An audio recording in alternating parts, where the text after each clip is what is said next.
sometimes you get sick of growth. But when you stop growing, sometimes you get sick of not growing. It's that interesting thing where I had a moment where I was like, I kind of miss suffering. When were you the most on point? When were you the most fulfilled? When were you just on fire? You were killing it. And a lot of people have said this. It was when I was doing 75 hard. Next Level Nation, welcome back to another very special, as always, episode of Next Level University, where we teach you how to level up your life, your love, your health, and your wealth. We hope you enjoyed our latest episode.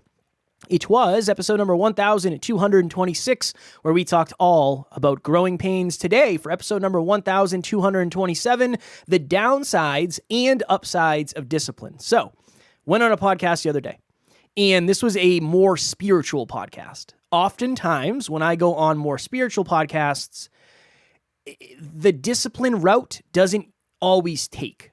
Sometimes, and you and I have talked to many people who, and when I say spiritual, I don't mean religious. I mean somebody who believes more in flow and ease and alignment. Again, nothing against that. Just hasn't worked for me in my experience. It hasn't been the most beneficial mindset to have. On this podcast, somebody asked me, how do you stay focused on the right things? I said, that's a great question. I cannot take credit for this because I didn't create it.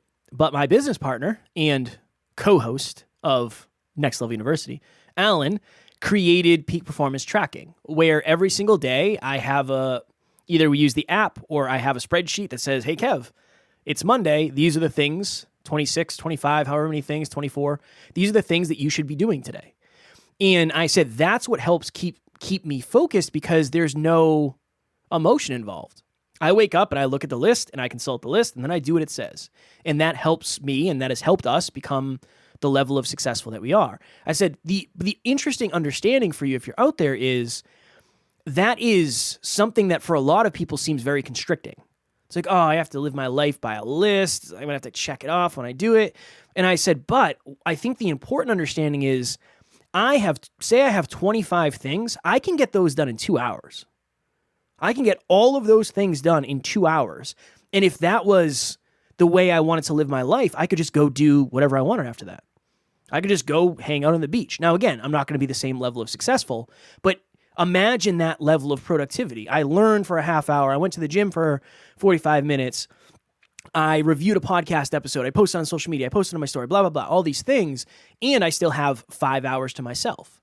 And I said, but there's also a downside, right? Discipline is great in terms of productivity and in terms of buying yourself some freedom later. But depending on how disciplined you are, it sucks sometimes. When somebody calls and says, hey, do you want to do this tonight? And it's like, honestly, no, I can't.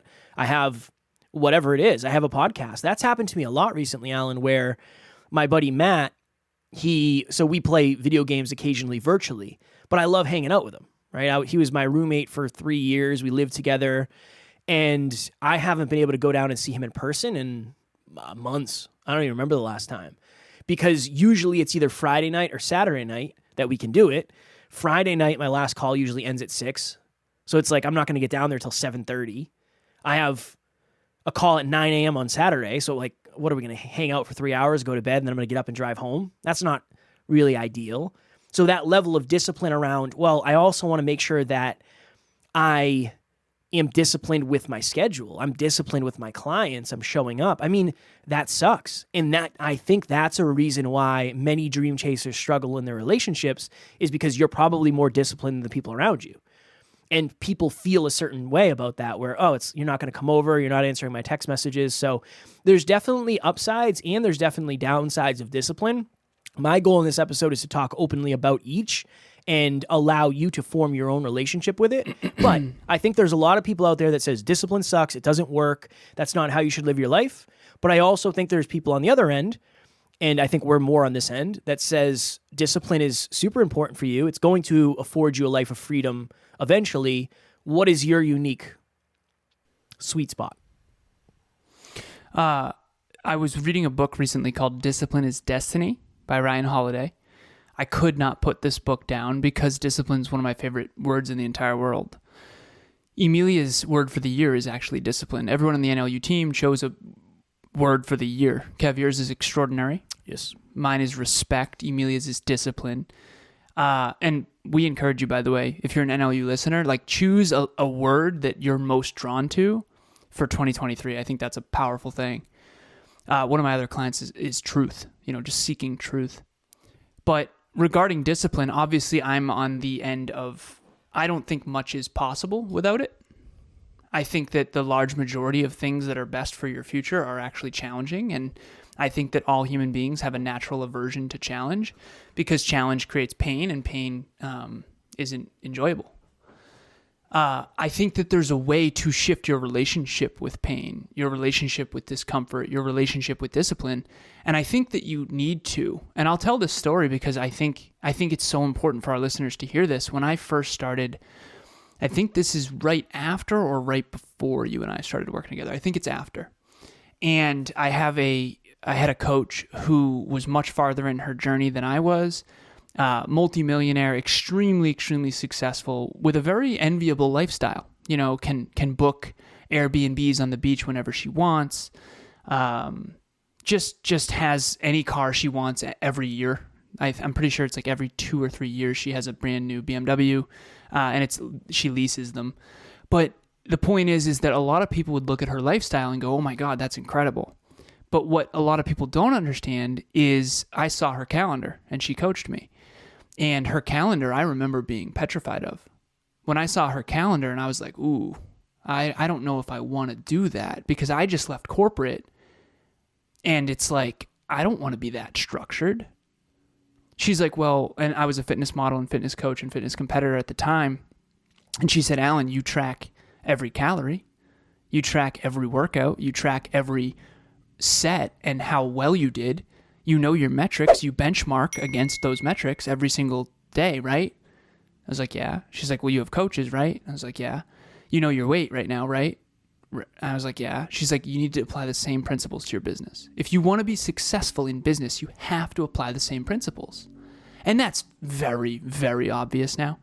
I mean, Kev, you and I know we have a mastery score and an impact score and a profitability score. We know the listens. We know the projection for 2023 listens. We know the revenue from 2022 and the projection for 2023. Like, you have to benchmark. You have to. But again, this is all dependent on your goals and the size of your goals. So this person that I'm referring to was a coach early on, and she's a multi-millionaire, successful business owner in New York City. And that's awesome. And she does have an enviable lifestyle. But what people don't understand is the level of discipline that was required in order to achieve that.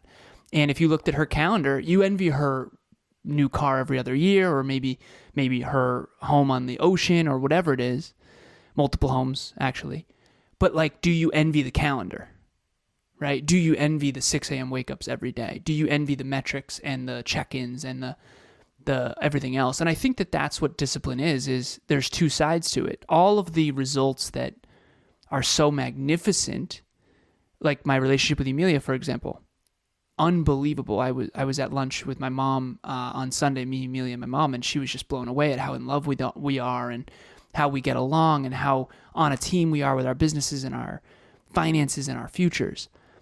But what she's not seeing is us checking in consistently, doing gratitudes every single night, building business infrastructure on Sunday when everyone else is hanging out, and the masterminds on the whiteboard, all that kind of stuff. So I think that that's what it is every single thing that you see in the external world that really is awesome, the trophy or the car or the house or the dream that was achieved, there's a lot of stuff behind the scenes that goes on that requires discipline every time. And I think the amount of discipline that is required is predicated on the size of the goal. And I really do. I mean, Kev, you wanted to not just do a bodybuilding show, but you wanted to win a bodybuilding show. And so the level of dedication that he had to have was, I don't even eat these M&Ms on the 4th of July when it's my birthday or whatever. But if you just wanted to do a show just to step on stage, which is totally fine, and that was your goal, not to win, but just to do the show, then you can eat some M&Ms. You don't need that discipline. So I think the level of discipline is entirely predicated on the size of the goal. And if you want to have less discipline and AKA more freedom, you just got to lower your goals. And if you want to have huge goals, Olympic athlete level goals, you're going to, of course, need, way more self-discipline, unless you're unreasonably naturally gifted, in which case that's probably a different conversation. I saw something, you'll appreciate this. And again, I think this is extreme and I don't think this is right for most people, but I saw something where Michael Phelps said he didn't miss a workout for 5 years straight. Never missed. I don't think he missed a meal. I don't think he missed anything. It's like, that's okay, cool. Not trying. No, that's a lot, man. Yeah. It's a lot. I was thinking about that inspires the hell out of me. I know. That's why I told you. Again, if you're listening, that might not be right for you, and that's totally okay. I was thinking today about fitness and about bodybuilding. And I had this moment where, I've been sick on and off. I have not been in the gym consistently. I think we looked at 2022 and I went to the gym, what was it? 80%? 81% of the time. I don't know. So we did our annual review. We do that with every NLU team member, and we essentially take the habit tracker and divide by 365 days, all of 2022. And so it was 81%. 81%. So which is good.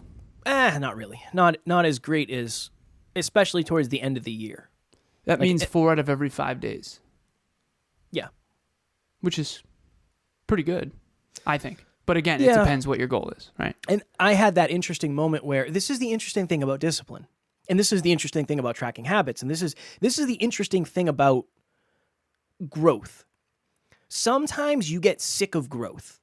But when you stop growing, sometimes you get sick of not growing. It's that interesting thing where I had a moment where I was like, I kind of miss suffering when it comes to fitness and diet. Like there's a part of me that's like, I look back on that with somewhat fond memories of how obsessed I was with fitness. And it was awesome. I have a lot of fond memories of Matt and I were going to compete in a show together, and we literally used to pose together. I mean, I would literally take pictures of Matt in his underwear and send them to our coach. And it was just like, dude, let's see. You and I used to pose all the time, and I'd be like, dude, let me see what you got going on. Mm-hmm. It was like that level of, this is just our life right now. Now it's different. It's like, hey, Kev, this might be a little weird, but today we're going to go through your 2022 in review and we'll rate what you think you did well, what you think you could do better.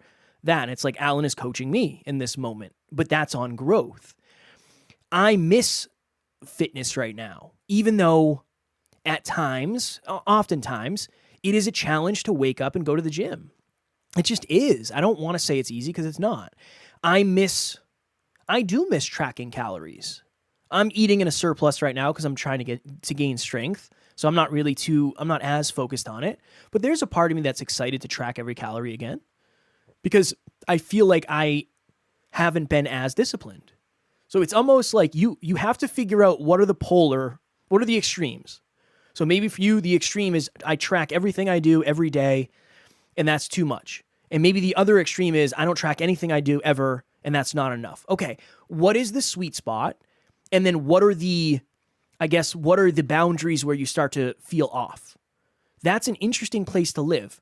I told the team this when I came back from Colorado. So in August last year, I went to Colorado, and Tarryn and I got married. And I tracked some stuff while I was there, but obviously we were driving hours at a time and we were all over the place. And I told the team when I got back, it's harder for me not to track habits than it is to track habits, because I'm just so used to it now. And that's the level of discipline I want to have, right? And again, that's personal and it comes with time. So yeah, that's really the thought I think is important for all of us to have is, am I under? Am I over? I think one of the reasons people have a negative association with discipline is because they feel like they were too disciplined for a period of time and they didn't get the result that they wanted. But that doesn't necessarily mean it's discipline's fault. Maybe the approach was off. Maybe we didn't do it long enough. Whatever it could be. It doesn't necessarily mean it's discipline's fault that we didn't accomplish our goal. So why villainize something that might not need to be villainized? Hello, my name is Dr. Tarryn McCarthy, and I'm host of the Business of Happiness podcast. When I met Kevin and Alan 2 years ago, I had no idea of how much impact they would have not only on the success for my business, but also on my life. They've given me enormous perspective and true strategies, true tactics to take in my everyday business plan and in my life plan to make an even greater success. Kevin and Alan, thank you so much. I couldn't even begin to express my gratitude for all you've done for me. And if you're looking for similar mentorship, I highly recommend these incredible experts at the Next Level University. I was thinking about my intention before this episode because I knew it would be about discipline. And my goal is to have an unlock. Everyone who's listening or watching this, some sort of a breakthrough that unlocks. And I think this will do it. I could be wrong. I have a bunch of clients and I always ask this question. When were you the most on point? When were you the most fulfilled? When were you just on fire? You were killing it. And a lot of people have said this. It was when I was doing 75 hard. A lot of people have said that.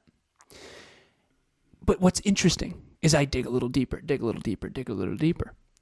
What I've also found, and usually it's like, okay, well, let's do that again. Because that's the next thing is like, okay, well, if you were the most fulfilled when you were doing 75 hard, let's do that again. When in reality, it's not 75 hard. It's not a gallon a day or exercising every day, blah, blah, blah. You know what it is? It's you felt like you were doing something special. You felt like you were doing something rare. You felt like you were doing something hard, which gave you self-esteem. Self-esteem, I'm telling you, is created by making and keeping difficult promises to self. And they can come in a million different forms. Emilia, one of her top cup fillers, is foot rubs. I told her I'd give her a foot rub on Saturday night. I was pumped. I'm always like, foot rub tonight, that kind of thing. And then I fell asleep, man. Exhausted, right? Fell asleep. Sunday night I did it. I felt better this morning than I did Sunday morning. Because in Sunday morning, I woke up with a little bit of shame of I got her all excited. You know, it can be something that simple. Yes, that takes discipline. Everything takes some level of discipline except for the things that you're naturally drawn to, which if you're naturally drawn to it, it doesn't really need work. It's just going to happen automatically. And so to the 75 hard thing, I think it's this. One other thing that I think is fascinating, I know we got to jump. The people who do 75 hard, they say that was when I was the most on point. That's when I was the most fulfilled. Okay, let's do 75 hard again. At the beginning, they're so excited to do 75 hard. So excited. And they do it, right? They're doing it, right? 15, 20, 30 days in, they hate it. They hate it. When they finish it and then they get to stop, they love it again. This is the human condition. At the beginning, they're so pumped. 75 hard. Yes, can't wait. Right? 5, 6, 7, 8 days in, I talk to them every 2 weeks. So it's like, oh, how's it going? It's like, ooh, good. And then the next time, it's always, this is the worst. This sucks. I hate this. I don't want to do this anymore. Can I quit? Should I stick with it? And then if you do finish it, though, and you actually check that box and get the 75 days straight, I'm telling you, it shifts after that. It shifts from I hate this, I can't wait to stop, to oh my God, that was amazing. I'm so glad I did that. Because when you're in the suck, it sucks. But when you accomplish something great, it lives forever. My electrical and computer engineering degree, one of the hardest things I've ever done. Brutal. Root signal analysis. Like some of these classes were horrible. I'm a smart guy. Like it was brutal. Okay? And I don't say that about everything. It was one of the hardest things I've ever done. I have that on my heart forever. Forever, I'm an engineer. I get to say that for the rest of my life. I'm an electrical and computer engineer. That was really difficult, but I always get to say that. But during it, it was horrible. It was really, really quite detrimental to my mental and emotional health. But that's what life is. I think it's setting goals that are meaningful, not setting goals that are easy. I don't think easy things will ever be super meaningful. And that's, of course, my that's what I think is true for life. And when it comes to discipline, if it's challenging, whether it's 75 hard or insert goal here, 75 hard requires discipline. No one's going to argue that. And if 75 hard was the most fulfilled you've ever been, and many of my clients have said that, maybe it's because there's actually a correlation between doing hard things and being fulfilled, aka feeling good about yourself. I would say that. Tarryn and I talked, and again, it depends on the person to the level, all that. But we were talking, where were we? I don't know. We were either we were on the ride to somewhere or from somewhere. And I said, what jobs do you look back on and now realize you actually kind of enjoyed, even though you didn't realize you enjoyed them. And because I was like, I don't know. One of my jobs drove me to the point where I was sitting on the edge of a bed debating suicide, but it wasn't just the job. I mean, there was a lot of other stuff going on in my life and my own mental health. But I look back and there was a lot of parts of that job I really liked. And I look back with positive emotions, but usually there was a lot of discipline associated with that. And I look back on one of my jobs driving a truck was like, I loved it. But I woke up at 4:40 every single day for work. Every single day for however many years I worked at that job. That was the latest I ever woke up. Some days I got up at 3:30 and had to be there at, whatever time. But like the level of discipline there, that was a lot. But I look back on that. So I do think there is a correlation. And when we feel like we're in a funk, I'm willing to bet the interesting thing that happens for us probably is one of two things happens. Either we get into a funk, aka we feel some type of way, and then we stopped being more disciplined. And then the lack of discipline makes us feel like we're more in a funk, and we say, I really got to get it together. I really got to get it together. And that kind of feeds itself. And eventually, it probably gets to the point where there's enough pain for you to say, again, I said the $100 habit, where I gave Tarryn $100 and said, if I don't go to the gym 7 days this week, I want you to rip this up in front of me. That was based on the fact that I hadn't been as disciplined as I wanted to be. That was the level of necessity I needed. And I felt, how good did I feel after that 7 days? I felt awesome. What's your $100 habit right now? I don't have one. I love that idea. That's one of the best things you've ever come up with. I got to do $100 habit, man. It's going to be the fitness I need one. that for writing. It's going to be go here. I'll send you take $100 We should out do of the it. bank We should account. each get a $100 bill. I'll borrow it from Amelia because I have no cash. And we'll rip it up in front of each other if we don't do our... That would be good. Do that. You know what we we'll should just do it for like a week. We'll do it for like a week. No, you know what we should do? We should do it on here. That's what we should definitely. do. Yeah. And we do it on an episode. If you and I don't Three do what we say we're paragraphs a going to day. do. Three paragraphs. So a day. I don't want to start the fitness thing right now because I'm sick and I'm traveling. So I don't want to. Okay. Let me know when we're ready. I think I'm we good should. to start. $100 habit should be an NLU thing. That's like a I agree. really I cool agree. thing. Yeah. But again, that's an interesting thing about discipline. So I think you'll feel really good about it after you do it, but you don't always feel good about it in the moment. What if I'm serious when I say this will be really quick? One last story, we'll jump. Okay? It's got to be the quickest. Super fast. Quickest ever. I had a client who had to wake up for her job at 3:30 a.m. And I told this client, I said, I'm telling you, you look more fulfilled. You seem on point. You've got some good structure going. Like, life is good right now. I know it sucks, but I'm telling you, just stick with it. This job is good for you. I can tell. You left to your own devices, no offense, and this is true for most people, is not good. Right? I have accountability from Kevin. I have accountability from the team, accountability from the business, accountability from the listeners. I said, this accountability is good for you. Okay. Fast forward. That job ended up going away. They ended up getting bought out. It's a whole thing. She's really having a hard time. And she's not fulfilled. She's having a hard time being disciplined. I know it sucks to wake up at 3:30. I do. But you know what sucks more? Having no accountability and never being on point and never feeling good about yourself. So just something to think about. Discipline is not the enemy. It's not. It's not the enemy. It's your friend if you do it right. Fire. Next Level Nation, if you are looking to be more disciplined and you want somebody to be there to help you, I am opening up, I think we talked about this recently, but I'm opening up a few spots for Next Level Mindset Coaching. So not only will we hop on the phone or Zoom every other week, but you'll have a WhatsApp group with me where we can chat throughout the weeks.